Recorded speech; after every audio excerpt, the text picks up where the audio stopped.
Блинчики из бобов мунг. В прошлом видео мы с вами готовили желе, и от этого у нас осталось 300 грамм бобов мунг, которые называются также маш. Как мы получили эту массу, можно посмотреть вот в этом видео. Ссылка будет также в конце этого видео. Сейчас нам понадобится имбирь. Немного имбиря мы должны натереть на терке, чтобы потом получить из него сок, или можно использовать просто имбирную пудру или порошок. Мы заготовили имбирь. Теперь берем какую-нибудь большую форму, в которую будем перемешивать, закладываем 100 грамм свиного фарша и берем перемолотый имбирь и отжимаем его либо через марлю, либо вот прямо просто вот так вот рукой сразу в фарш. Затем добавляем немного черного молотого перца и молотый чеснок в объеме 2 столовых ложек тоже закладываем в фарш. Все это хорошо перемешиваем, массажируем. Затем мы должны будем нарезать кимчи. Кимчи в объеме 100 грамм. Кимчи можно промыть под водой, или же можно прямо сразу, не промывая, его нарезать. Сначала мы нарезаем его вдоль и затем поперек на достаточно малого размера куски. Нарезанные кимчи закладываем в фарш. Далее следующее – это зеленый лук. Несколько стручков зеленого лука мы нарезаем мелкими кольцами и закладываем тоже в фарш. Добавляем соль, 1 чайную ложку, и кунжутные семена, обжаренные кунжутные семена, 1 чайная ложка.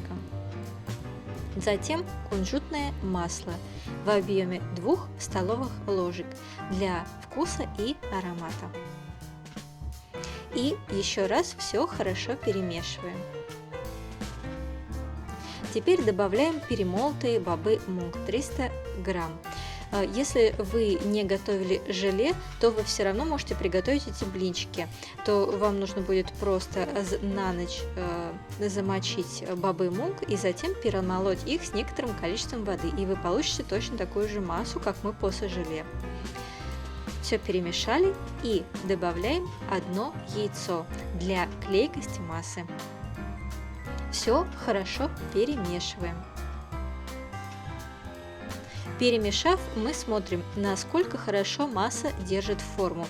Если кажется, что блинчики будут разваливаться, что форма не достаточно держится, мы добавляем муку, обычную пшеничную или рисовую муку. Муку добавляем постепенно и продолжаем замешивать это так, как замешиваем тесто. И проверяем, достаточно ли масса хорошо держит форму. Если она держит форму хорошо, то тогда муку больше добавлять не нужно. Удобнее всего скатать из массы заранее шарики и затем уже эти шарики сразу превращать в блинчики. Так мы достигнем наиболее идеальную круглую форму. Скатанный блинчик кладем на нагретую сковороду с некоторым количеством растительного масла для жарки и затем сверху приплюшиваем блинчик, точнее шарик, который будет блинчиком, и получаем вот такую форму котлетки. Мне это, кстати, больше напоминает котлеты, чем блины, но в Корее называют это блинчиками. Поджариваем блинчик с одной стороны до золотистого цвета и с другой стороны. Блинчик можно несколько раз переворачивать в процессе жарки. Жарим все время на медленном огне, чтобы он не только поджарился снаружи, но и пропекся внутри. Можно жарить по одному блинчику или же сразу по нескольку, как вот вам удобнее будет за ними усматривать, вовремя переворачивать и так, чтобы они не подгорели и пропеклись. Когда блинчики достигнут золотисто-коричневого цвета и образуют такую хрустящую корочку, то тогда они готовы и их можно подавать к столу. К столу подаем блинчики вместе с соевым соусом.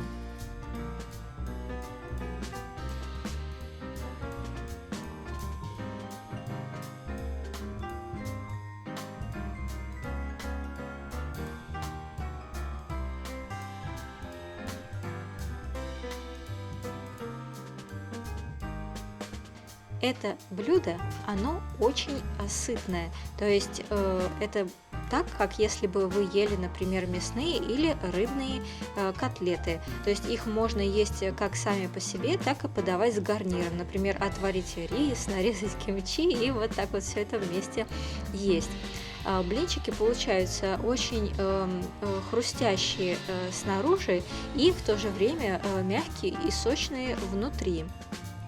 История этих блинчиков выходит глубоко своими корнями в историю Кореи, и есть предположение, что блинчики впервые появились на части нынешней Северной Кореи, а есть предположение, что они даже впервые появились в Сеуле, но сейчас уже точно никто не знает, то есть есть несколько теорий. Блинчики эти очень сытные, питательные, и советую вам хоть раз попробовать их приготовить и узнать самим, как оно это на вкус. Подписывайтесь, оставляйте комментарии. Приятного аппетита!